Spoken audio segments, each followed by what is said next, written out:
یا رب مصطفیٰ تو مجھے حج پہ بلا، آکے میں دیکھ لوں آنکھ سے کعبہ تیرا، یا رب مصطفیٰ۔ حضرت معاویہ رضی اللہ عنہ فرماتے ہیں کہ میں نے رسول اللہ صلی اللہ علیہ وسلم کو ارشاد فرماتے ہوئے سنا، اگر تم لوگوں کے عیب تلاش کرو گے تو اللہ تعالیٰ تمہارے عیب تلاش کرے گا، اور اللہ رب العزت جس کو رسوا ذلیل کرنا چاہیں گے تو اسے گھر بیٹھے بے عزت کر دیں گے۔ انک ان اتبعت عوراتہم یتبع اللہ عورتہ من یتبع اللہ عورتہ یفضح فی بیتہ، ابو داؤد شریف کی حدیث ہے۔ مطلب یہ ہے کہ لوگوں میں عیب تلاش کرنے سے نفرت پیدا ہو جاتی ہے، بغض پیدا ہو جاتا ہے، کینہ حسد پیدا ہو جاتا ہے، بہت ساری برائیاں جنم لیتی ہیں۔ لوگوں میں عیب تلاش کرنا، انہیں پھیلانا لوگوں میں اور ضد کو بڑھا دیتا ہے، لوگ جرأت کرنے لگتے ہیں اور اس سے بگاڑ پیدا ہو جاتا ہے، نفرتیں پھیلتی ہیں، ایک دوسرے کو تکلیف پہنچتی ہے، ایک دوسرے کو ذلت کا سامنا کرنا پڑتا ہے۔ اللہ کے نبی صلی اللہ علیہ وسلم نے ارشاد فرمایا، مسلمانوں کو ستایا نہ کرو، ان کو شرم دلایا نہ کرو، ان کی لغزشوں کو، ان کی غلطیوں کو تلاش نہ کیا کرو۔ لا تؤذوا المسلمین ولا تعیروہم ولا تتبعوا عوراتہم، ترمذی شریف کی حدیث ہے۔ دوسروں کے عیب کے تلاش میں آدمی مصروف رہنا، ان کی عیب جوئی کرنا، ان کی ٹوہ میں لگے رہنا، یہ اس قدر برا عمل ہے کہ اللہ کے نبی صلی اللہ علیہ وسلم نے ایسے لوگوں کی گواہی کو مردود قرار دیا ہے، ایسے لوگوں کو مجلس سے اٹھا کے باہر کر دیا ہے۔ نبی کریم صلی اللہ علیہ وسلم کے سامنے ایک شخص نے دوسرے کے عیب بیان کرنا شروع کیا، اس کی غلطیاں بیان کرنا شروع کیا۔ آپ صلی اللہ علیہ وسلم نے فرمایا، قم لا شہادت لک، اٹھ جاؤ، یہاں سے تمہاری گواہی معتبر نہیں ہوگی۔ اس نے کہا، اللہ کے رسول میں اس طرح دوبارہ نہیں کروں گا۔ آپ صلی اللہ علیہ وسلم نے فرمایا، قرآن کا مذاق کر رہے تھے؟ اس نے قرآن پر ایمان ہی نہیں لایا جس نے اس کے حرام کردہ چیزوں کو حلال قرار دیا۔ ما آمن بالقرآن من استحل محارمہ، ترمذی شریف کی حدیث ہے۔ یعنی قرآن میں دوسروں کے عیبوں کے پیچھے پڑنا، اسے پھیلانا، اسے منع کیا گیا، اور تم دوسروں کے عیبوں کے پیچھے پڑ کر اس حرام چیز کو حلال بنانا چاہتے ہو۔ حضرت ابن عباس رضی اللہ تعالیٰ عنہ نے فرمایا، اگر تم اپنے ساتھیوں کی غلطیاں، ان کے عیب بیان کرنا چاہو تو سب سے پہلے اپنے نفس کے عیبوں کو یاد کر لیا کرو۔ اذا اردت ان تذکر عیوب صاحبک فاذکر عیوب نفسک، پہلے اپنے عیب دیکھو کہ ہمارے اندر کتنی غلطیاں ہیں، کتنے نقصان ہیں، اور ہمارے اندر کتنی برائیاں پائی جاتی ہیں۔ کسی کے عیب کے پیچھے نہیں پڑنا چاہیے۔ جو دوسروں کے عیبوں کو چھپاتا ہے، اللہ کل قیامت کے دن اس کے عیبوں پہ پردہ ڈالتے ہیں۔ لا یستر عبد عبدا فی الدنیا الا ستر اللہ یوم القیامہ، اس لیے عیبوں کو چھپانا، غلطیوں پہ پردہ ڈالنا، یہ ستاری ہے، اللہ کی صفت ہے۔ حضرت ابو الحیثم جو حضرت عقبہ بن عامر رضی اللہ عنہ کے غلام تھے، کہتے ہیں میں نے حضرت عقبہ بن عامر سے کہا، ہمارے پڑوسی شراب کے عادی ہیں، میں چاہتا ہوں کہ اس کی اطلاع پولیس کو کر کے ان کو گرفتار کراؤں۔ انہوں نے کہا، ایسا مت کرو، بلکہ انہیں نصیحت کرو اور انہیں ان کے انجام سے باخبر کرو، انہیں بتاؤ کہ یہ کتنا نقصان دینے والا عمل ہے، یہ شراب کتنی بری چیز ہے۔ لیکن ابو الحیثم بار بار کہنے لگے، میں انہیں منع کیا پر وہ اس کی پرواہ نہیں کرتے ہیں، میں ان کو پولیس کو بلوا کر گرفتار کروا دوں گا۔ حضرت عقبہ رضی اللہ عنہ نے کہا، تیرا ناز ہو، ایسا نہ کر۔ حضور پاک صلی اللہ علیہ وسلم نے فرمایا، میں نے سنا ہے کہ جس شخص نے کسی مسلمان کی پردہ پوشی کرے گا، اس کے عیب کو چھپائے گا، تو اللہ رب العزت اسے قبر میں دفن کی ہوئی زندہ لڑکی کو، جس لڑکی کو قبر میں زندہ دفن کر دیا گیا ہو، اسے پھر کسی نے نکال کر باہر لایا اور اسے زندگی دیا، اسے پالا، اسے بڑا کیا، اس کی پرورش کی، تو اس کو جتنا ثواب ملتا ہے، ایسے ہی دوسروں کے عیب چھپانے والے کو اس قدر ثواب ملتا ہے۔ من رعا عورتن فسترہا کان کمن احیا مؤودتن، ابو داؤد شریف کی حدیث ہے۔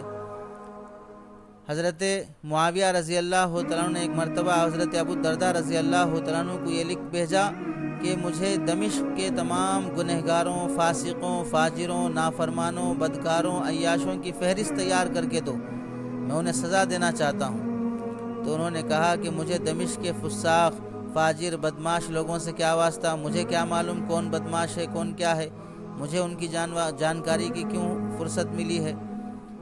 اس پر ان کے لڑکے حضرت ابو الدرداء رضی اللہ تعالیٰ عنہ کے لڑکے بلال، انہوں نے کہا کہ میں ان کے نام لکھ کر دے دوں گا، آپ امیر المومنین تک پہنچا دیجئے، آپ سرکار کو بتا دیجئے۔ چنانچہ اس نے ناموں کی فہرست بنائی کہ کون کون محلے میں گنہگار ہیں، فاسق ہیں، عیاش ہیں، بدماش ہیں۔ حضرت ابو الدرداء رضی اللہ تعالیٰ عنہ نے کہا تمہیں ان کا پتہ کیسے چل گیا؟ جب تجھے ان کے فاسق، فاجر، گنہگار، بدماش ہونے کا علم ہے تو اس کا مطلب یہ ہے کہ تو بھی انہی میں سے ایک بدماش ہے۔ من این علمت ما عرفت انہم فساق الا وانت منہم، لہذا فہرست میں تم اپنا نام بھی لکھو پہلے کہ تم بھی انہی میں سے ہو جو دوسروں کے پیچھے پڑے رہتے ہو۔ اس سے پتہ چلا دوسروں کی عیب، دوسروں کی ٹوہ، دوسروں کی برائیاں، ان کی عیب جوئی کے پیچھے نہیں پڑنا چاہیے۔ آدمی کو اپنے اعمال سے اپنی فکر ہونی چاہیے۔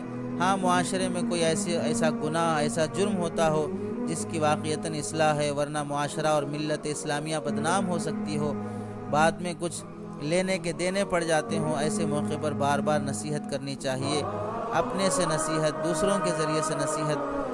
بہرحال معاملہ مخبری کا نہیں کرنا چاہیے، اپنی ہی برادری کو بدنام نہیں کرنا چاہیے، اپنی مفاد کی خاطر اپنا الو سیدھا کرنے کے لیے اور اپنی ضرورتیں کسی سے نکالنے کے لیے دوسروں کو پھنسانا، دوسروں کے نام بتا دینا اور دوسروں کو جھوٹا الزام لگا دینا، یہ بہت بڑے گناہ اور آخرت میں پکڑ کی بات ہوتی ہے۔ راز فاش کرنا بہت سخت گناہ ہے، خفیہ مشوروں کا، حرکات و سکنات کا۔ ہاں، ملک کے مفاد میں، حکومت کے مفاد میں، ملک کی فائدے کی خاطر، حکومت کے فائدے کی خاطر یہ چیزیں اگر کہیں ہو رہی ہوں تو بتانے میں کوئی حرج نہیں ہے۔ اپنے ملک کی حفاظت ہماری ذمہ داری ہے، اپنی حکومت کی حفاظت ہماری ذمہ داری ہے۔ ہاں، جہاں پر ایسی بات نہ ہو، بلا وجہ کے کسی کی ٹوہ میں لگے رہنا، راز کی باتیں اور دوسروں کی عیب کی باتیں پیچھے پڑے رہنا، یہ بہت نقصان دینے والی چیز ہے، نفرتوں کو پھیلانے والی چیز ہے، یہ آپس میں عداوت پیدا کر دیتی ہے۔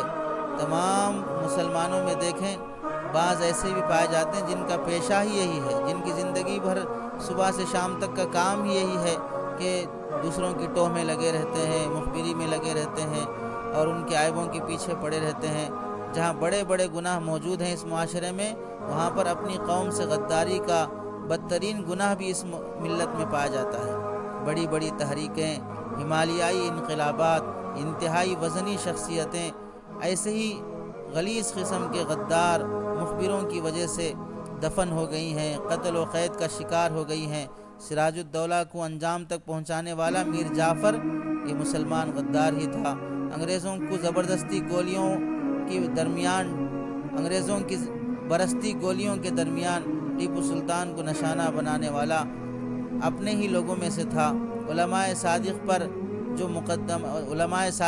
پر جو مقدمات آئے، اس میں گواہی دینے والے، مخبری کرنے والے اپنے ہی برادری کے لوگ تھے۔ شیخ الہند رحمۃ اللہ علیہ کے ساتھیوں پر وحشیانہ ظلم کرنے والے مظہر تانوی، تصدق حسین ہاپوڑوی، یہ اپنے ہی برادری کے تھے۔ حضرت شیخ الہند رحمۃ اللہ علیہ کی تحریک ریشمی رومال کو انگریزوں تک اس کی خبر پہنچانے والے اپنے ہی برادری کے لوگ تھے۔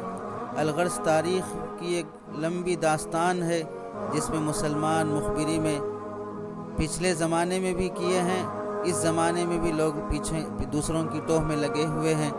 اس کے ساتھ ساتھ دوسری اہم بات یہ بھی ہے کہ ہمیں جس ملک میں ہم رہتے ہیں، اس ملک کے قوانین کا لحاظ کرنا اور لاک ڈاؤن کے زمانے میں جو پابندیاں ہم پر عائد ہوتی ہیں حکومت کی جانب سے، ہماری صحت کی خاطر اس کا لحاظ رکھنا، یہ ہمارے لیے ضروری ہے۔ ہم نے اس ملک میں جائز قانون پر عمل کرنے کا وعدہ کیا ہوا ہے، اس لیے جو پابندیاں حکومت کی طرف سے لاک ڈاؤن کے زمانے میں ہیں اس کا لحاظ کیا جائے، اسے توڑا نہ جائے، کسی بھی طرح اپنے آپ کو ذلت و تہمت کی جگہ پہ نہ لایا جائے۔ خود کوئی ایسی حرکت کرنے لگے جس سے ہم پولیس کا نشانہ بنے، ان کے ڈنڈے کھانے پڑے، ان کی لان تان اور ان کے جوتے کھانے پڑے، ایسی حرکتیں سے بچنا چاہیے۔ جائز حدود میں رہ کر اپنی معاش کی فکر اللہ کی طرف رجوع ہو کر حلال طریقے سے، بہرحال ایسی کوشش ہو کہ ہم قانون بھی نہ توڑیں، شریعت بھی نہ توڑیں۔ جو لوگ دوسروں کے عیب توہ مخبری میں لگے ہیں وہ شریعت کا قانون توڑ رہے ہیں، اور جو لوگ لاک ڈاؤن کے زمانے میں حکومت کی پابندیوں پر عمل نہیں کرتے ہیں وہ حکومت کا قانون توڑتے ہیں، اور جائز قانون توڑنا در حقیقت وہ شریعت کے حکم کو توڑنا ہی ہے۔ اس لیے دونوں طرف سے ہونے والی کوتاہیوں کو ہمیں باز آنا چاہیے اور دونوں طرف کی پابندیوں کا اہتمام ہونا چاہیے۔ اللہ سے دعا ہے کہ اللہ ہمیں عمل کی توفیق اور صحیح سمجھ ہمیں نصیب فرمائے۔ وآخر دعوانا ان الحمد للہ رب العالمین۔